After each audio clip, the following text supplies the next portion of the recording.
So, hello, Charles Hopkins.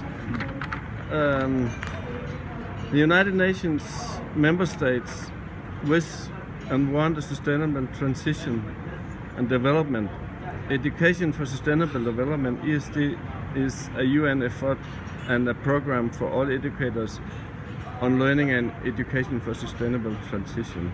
So, why do you think ESD are not more known and visible and highest on the Sustainable Development Agenda? And how do we get the political awareness and support we need to the ESD-agenda?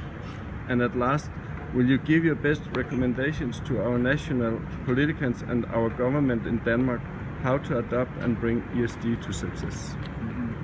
Yeah. Well, the thing with education for sustainable development, it is not a sustainability issue. It's not like climate change or biodiversity or desertification or unemployment, etc. Education for sustainable development is a means of achieving these things. It's a means of implementation. And so it is not the responsibility of any one group. So that's why people don't really notice it. It doesn't have the big, people don't see it every day. They're not reminded of it every day, like air pollution or traffic. It's designed as a way of addressing these things. Now the other thing that is different is that education, public awareness and training, which really it's three things. It's not just schools, but people think of it as education.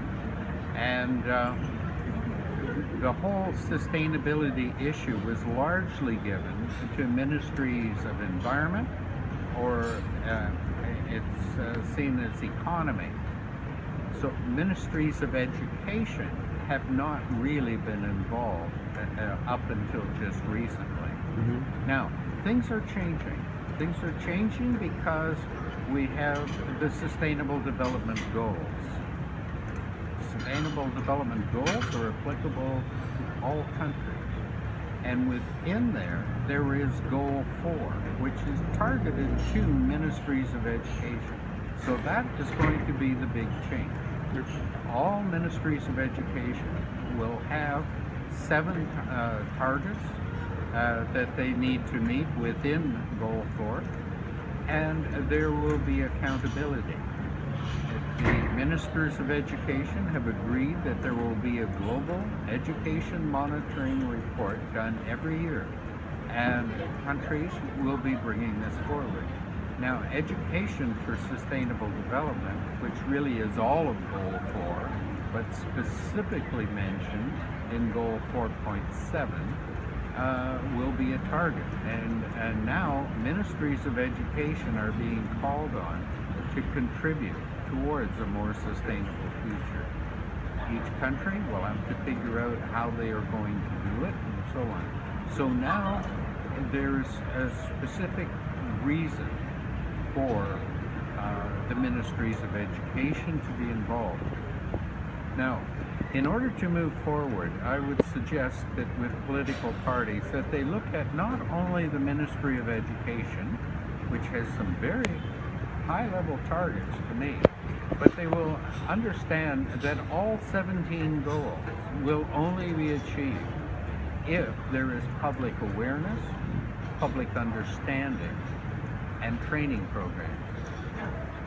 The government will realize that they can't move forward with the 17 goals without public support.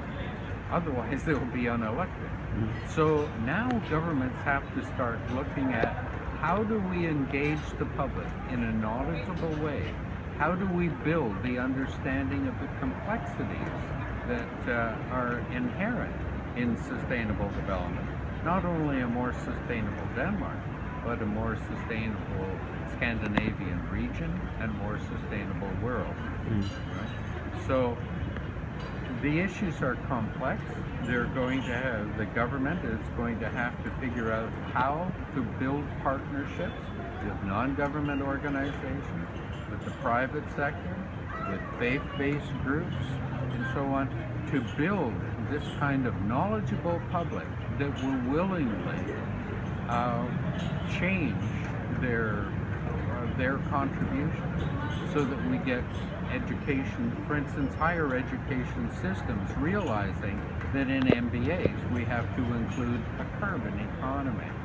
We will have to look at each partner, each sector of society, and figure out what is their contribution to building a more sustainable future, and how do we build this in a synergistic partnership, working together. That'll be government's responsibility to point the way and to enable people to work together.